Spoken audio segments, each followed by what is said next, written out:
quero ver se o cara está correspondendo. Ah, tem ausência de fiscal, tem, está faltando, mas quando o cara for fiscalizar, ele tem que executar. E por que não pode um morador estar junto desse órgão? Essa é a minha pergunta. Só. Perfeito, senhor Luiz Antônio. Mas acho que a Tereza, e aí após a Tereza, aí o Miller, e depois a gente vai passar aqui para a mesa para poder fazer o... Deixa eu aqui também, porque aí já está filmando. Eu estou com dois posicionamentos aqui. Um deles é um estudo da Unicamp de 2006, o estudo mede derivados de fármacos, hormônios sexuais e produtos industriais na água consumida em Campinas. São chamados interferentes endócrinos. Eu fiz gestão ambiental e numa das aulas a gente assistiu um filme como isso interferia diretamente nos hormônios, tanto dos peixes como nos masculinos, a chegar no ponto de a gente ter espermatozoides defeituosos, com duas cabeças, sem rabo, enfim, uma coisa bem anômala. Isso estava no filme há 10 anos atrás, quando eu fiz esse curso. E esse estudo é justamente sobre isso.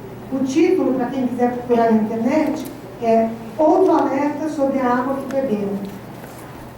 E mais uma coisa, eu queria que pusesse ali, por favor, no Instituto Jequitibá, na tela, no computador.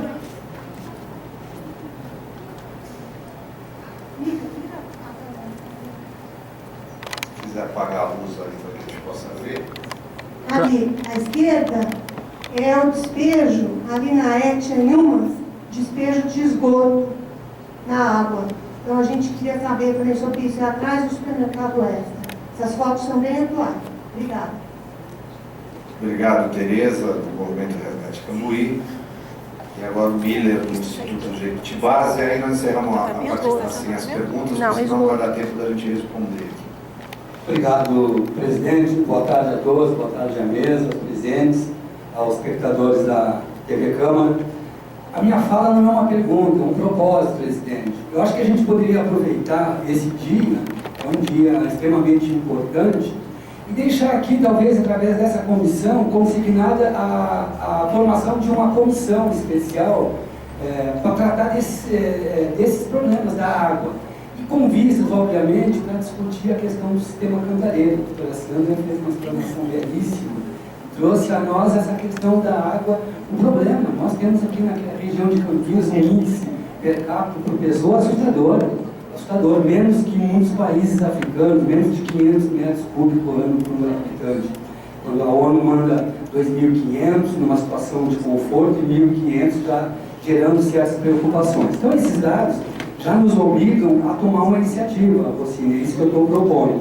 Então eu acho que a data de hoje nos traz essa oportunidade da condução, da discussão, obviamente, que é uma coisa necessária, mas da condução de forma prática a evitar tamanhos problemas, tamanhos crimes ambientais, como a gente vê essa foto mesmo, Marcos, você que presidiu essa NASA, essa foto é curiosa, a gente foi há poucos dias ver uma questão de um gavião ali no fundo do Extra, e eu fotografei, fui eu que fiz essa foto, e fiquei extremamente impressionado. Como que nós podemos, doutores na mesa, procuradores, promotor de justiça, presidente da Comissão de Meio Ambiente, a falar num Dia Mundial da Água e admitir isso como algo razoável, uma estação de tratamento feita com dinheiro público do TAC, está em cima de uma área de preservação permanente, e de repente a gente fotografa isso há poucos dias atrás, um lançamento de esgoto por debaixo de uma estação de tratamento de esgoto do tamanho dessa. Nós precisamos de explicações, nós precisamos mais do que explicações. Nós precisamos, presidente, de ações para resolver esses problemas. Eles são velhos, eles são antigos, e a questão do rebaixamento do volume de água da bacia do Piracicaba através do Atibaia, que é essa transposição para São Paulo, ela precisa ser realmente discutida. A qualidade da água que nós bebemos em Campinas, todo mundo falou, a Tereza acabou de ler dados, elas são preocupantes. E nós estamos exportando água de boa qualidade, tomando um lixo. Na captação da nossa água, nós temos um lixão da Rigesa. São problemas que a gente não vai resolver aqui hoje, mas precisa fazer isso para a mesa de discussão. Quanto influi na saúde pública essa questão desse chorume, desses lixões, que é o caso da nossa captação de água, a qualidade da água que nós consumimos, por que a razão que se exporta água para São Paulo para 9 milhões, rebaixa uma área, comercializa essa água, a companhia de água, polui, entrega numa outra bacia poluído. Então isso é uma coisa que a gente não pode achar que é normal. E eu acho que é essa a minha proposta, que se saia daqui hoje com propostas claras para encaminhar, para trabalharmos nisso. Porque ir lá, fotografar, dizer onde estão os problemas, é isso que a sociedade fez um tempão e não tem resolvido. E essa possibilidade de ter o Ministério Público Federal, o estadual, a sociedade, os poderes constituídos, aqui o Executivo, o Legislativo, isso é um sinal bom, é uma coisa nova, nunca se viveu isso antes. Se vivia as barbáries, nós teríamos que ficar calados, tínhamos, né? Hoje nós temos essa possibilidade e poder contar com essa participação é o que a gente precisa para fazer andar, assim. Acho que você tem uma oportunidade de propor, ou de encaminhar essa minha proposta melhor, para a gente já sair daqui, uma data marcada com o Ministério Público Federal, sentar, essa comissão se criar para discutir o sistema Cantareira, que é imediato, extremamente tenso em questão de quantidade e qualidade de água, mas para discutir outros temas também na sequência. Muito obrigado. Perfeito. Ao final eu faço um comentário. Eu queria fazer uma sugestão para a mesa, assim, até para a gente aproveitar a ordem das falas. Começando com a Adriana, surgiram alguns questionamentos que envolvem a Sanasa, se ela tiver assim, condição e informação para responder, desde a questão do percentual de tratamento e a meta dos 100%, e essa questão da qualidade da água, passando pelo Dr. Rui, pelos nossos promotores, e assim, já na resposta, que pudesse fazer a sua consideração final, porque daí a gente, ao final, a gente vai ter que encerrar mesmo, tá bom? Mas fique à vontade, dá tempo de responder com calma. Adriana. Eu acho que até vou pedir para o Marco. Estou tentando ligar. Se o Marco puder vir, porque tem algumas questões que eu acho que ele tem interesse até de se manifestar. Eu então, gostaria também... Aproveito então para convidar o Marco Antônio, presidente da Sanasa, atual diretor técnico. Eu não tinha percebido a sua presença lá.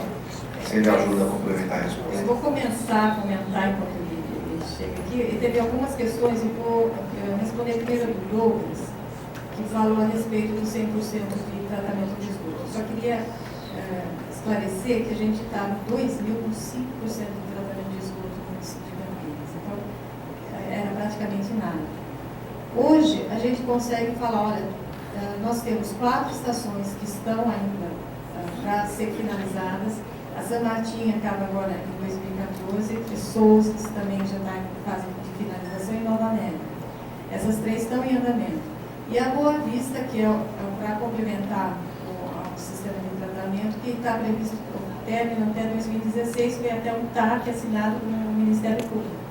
Então, o 100% de tratamento de esgoto, previsão é até 2016. Tem algumas coisas que eu preciso esclarecer aqui, porque eu fiz parte do bendito plano Passos aqui. A gente tem muita preocupação com relação a como monitorar a bacia. Então, por isso que foram divididas aquelas zonas de gestão.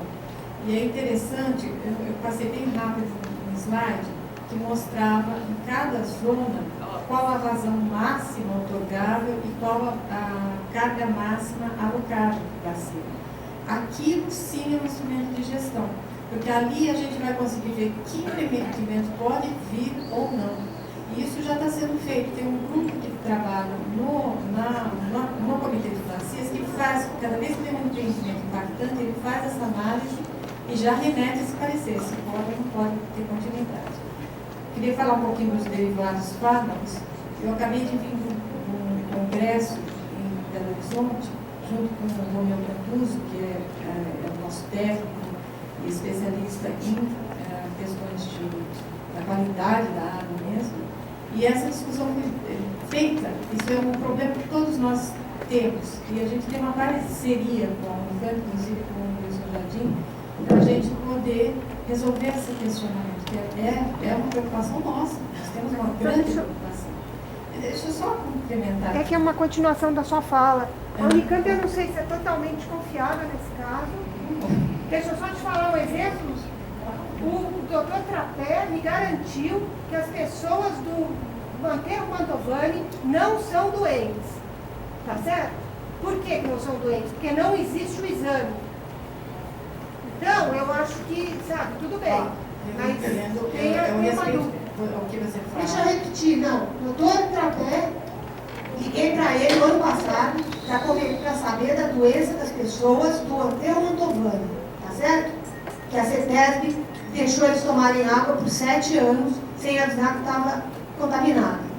Se alguém não conhece, é só entrar no Google. Aterro Mantovani é um dos maiores problemas de contaminação da América.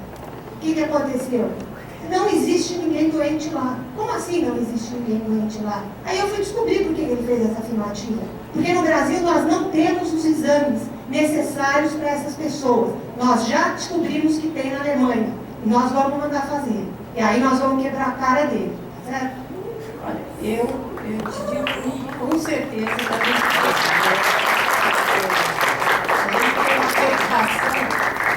a gente tem uma preocupação enorme com a qualidade da água. Isso que vocês tenham certeza disso. Os nossos laboratórios, a gente tem equipado da melhor maneira possível para poder atuar. E, de fato, são laboratórios com capacidade para verificar a potabilidade da água. Isso eu me sinto bastante segura.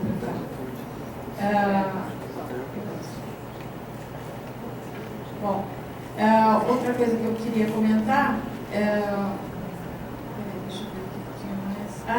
Da falta d'água, o Luiz Antônio que estava comentando. Essa é uma questão que a gente até vivenciou. O Paulo está aqui e lembra bem do que ocorreu em 2003 ou 2003. O Atibaia secou. Aconteceu isso. Então, teve algum problema no próprio rio, ele secou. Então, mas o que eu quero dizer é um problema que ocorre. Tá? Tá. Estou entendendo. Você quer saber assim, quais as iniciativas para...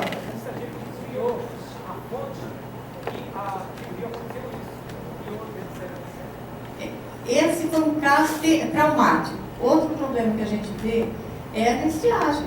A estiagem a gente tem a falta d'água. Tem municípios, Campinas não, mas tem municípios que tem racionamento. Isso na cidade, na bacia como um todo.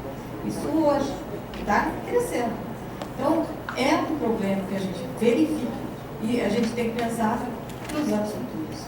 A gente tem que dar garantia de abastecimento. Então, é uma preocupação que eu tenho. Isso eu tenho que dizer. Tá? Todos nós. Marcos, você queria complementar? Boa tarde a todos. Uma complementação a respeito da pergunta sobre os 100%, só para complementar. Embora falte pouco para completar os 100% do tratamento da coleta de esgoto, é um pouco muito difícil de ser alcançado. Por quê? Porque nesse pouco envolve muitas invasões, muitos núcleos habitacionais que ainda não estão regularizados. Então, para que a gente consiga colocar a rede de esgoto nesses locais, há a necessidade de primeiro regularizar esses locais. Então são famílias que provavelmente terão que ser removidas, porque estão em área de proteção ambiental, estão em áreas de risco. Então, enquanto nós fizermos um programa conjunto entre Coab e Sanasa, isso não ocorrerá. Então, mas já está sendo tratado, já está sendo feito, o projeto Minha Casa Minha Vida está cuidando disso. Então, mas é uma situação muito complicada, porque temos que tirar as pessoas de lá, ter um local para colocá-las, para depois executar a rede de esgoto, onde, de fato, as famílias que estão no local irão continuar. Porque se elas estiverem em área de risco, a gente não pode colocar a rede de esgoto lá, nem será permitido. A outra situação, a respeito do que ele falou da foto que saiu ali da Etchenumas. E aquilo é real, não é montagem da foto dele, não, está tudo certo. O que ocorre? Ocorre que a Sanasa não obedece o que preconiza a lei, que tem que retirar no mínimo 80%, tem que ser a eficiência do tratamento. Hoje a Etchenumas trata com 90%. Só que, qual é o problema ali? O problema são os surfactantes. Então aquela espuma que sai da tubulação que foi tirada a foto aí, que estava aquela espuma toda lá, são os surfactantes que passam pelo tratamento sem serem tratados. Ou seja, um tratamento convencional, como é o caso de enhumas, ele não trata, não retira nitrogênio, não retira fósforo e não retira surfactantes. Então faz o quê? Nós estamos agora com um projeto para fazer o que está sendo feito na EPAR Capivari Lote 2. Hoje, a Sanasa evoluiu na sua tecnologia de tratamento e estamos tratando agora o esgoto com membranas filtrantes. Então, se aí eu convido a todos que estão aqui, inclusive a escola, o Miller, todas as pessoas que estão aqui, para conhecer a EPAR Capivari Lote 2. Lote 1 e Lote 2 está sendo construído. Lá, o tratamento é por membrana filtrante. A membrana filtrante, ela retira os surfactantes, o nitrogênio e o fósforo, que são nutrientes que estão indo para o rio. E por que fizemos isso lá? Porque lá a CETESB exigiu um rio nível 2. Então, é uma situação muito interessante. Então, agora já está sendo feito um estudo para fazer um retrofit no Inhumas, no Pissarrão e no Samambaia. E todos eles estão sendo previstos as membranas filtrantes. Então, é uma situação que de fato ocorre, mas que a cidade está tratando e já está buscando recursos junto ao governo federal para que a gente consiga fazer essa melhoria, esse upgrade no tratamento de esgoto. Obrigado. Obrigado, Marco Antônio. Queria passar agora então a palavra para o Rui. Bom, já estamos aqui no caminho final, então eu agradeço a oportunidade para poder fazer algumas considerações sobre o que foi colocado e acho muito bom que a gente, primeiro, que existem diferentes visões, às vezes, pelo mesmo problema, né? Muito importante porque o técnico olha para um lado, o profissional do direito, o Ministério Público olha para outro, o cidadão olha para outro, os políticos olham para outro, e eu acho que a discussão na sociedade é importante que se faça a maior amplitude possível, porque se enriquece, né? Então eu acho isso extremamente válido. Eu queria fazer umas considerações bem rápidas aqui. Primeiro, queria tomar a liberdade de fazer duas considerações. O doutor Rodrigo falou que o governo queria mudar o enquadramento dos corpos aqui do PCJ. Eu não tenho certeza, mas não me consta que tenha havido nenhuma proposta do governo nesse sentido. A única que tem, o único dispositivo que existe é o decreto de 77. O que houve uma grande discussão regional no âmbito do comitê, onde se buscou o plano para o enquadramento e se cogitou na reclassificação, o que foi rechaçado pelo Ministério Público. Mas é uma prerrogativa, é uma atribuição do comitê propor o enquadramento ou a mudança de classificação pela legislação atual. Outra questão que foi colocada aqui pela dona Márcia, acho que ela já foi embora, de que houve uma outorga para Carioba 2. Não me consta que jamais tenha havido outorga para aquela usina em Carioba 2, porque aquilo lá morreu no ninho, né? Não tinha. Bom, além das questões que foram colocadas aqui na plateia, eu queria dar minha contribuição. O jovem ali, estudante, perguntou, duas pessoas, por que não se trata 100% do esgoto? Em primeiro lugar, eu acho que foi, no Brasil, uma questão cultural. As cidades foram crescendo, historicamente o setor de saneamento, ele está sempre correndo atrás do prejuízo, então até a década de 70, todo mundo estava preocupado em tratar, pelo menos da água tratada. E assim foi, tivemos Planalto, etc. Mas a gente cresceu aqui, conta-se a historinha aí do setor, né, que pela nossa colonização a gente tem a casa e tem o fundo da casa. E no fundo da casa a gente jogava tudo, né? E assim era com o esgoto. Errado, mas crescemos assim. Agora, objetivamente, por que não trata 100%? Porque começamos muito tarde. Começamos muito tarde. Eu lembro que quando nós fizemos todo o movimento para instalar o comitê PCJ e fizemos o levantamento na região, tratava-se 3% de esgoto. Decorridos 20 anos, hoje o Moretti afirmou aqui que se trata 60% do esgoto. Então, é do esgoto coletado. Isso não quer dizer que é 60% do total de esgoto geral, mas é a referência que nós temos. Agora, existe também outras dificuldades. Às vezes não é só a falta de dinheiro. Dinheiro, eu acho que até existe N fontes. O problema, vamos dizer, essas obras não são obras tão simples. Precisa do projeto, precisa do licenciamento e tal.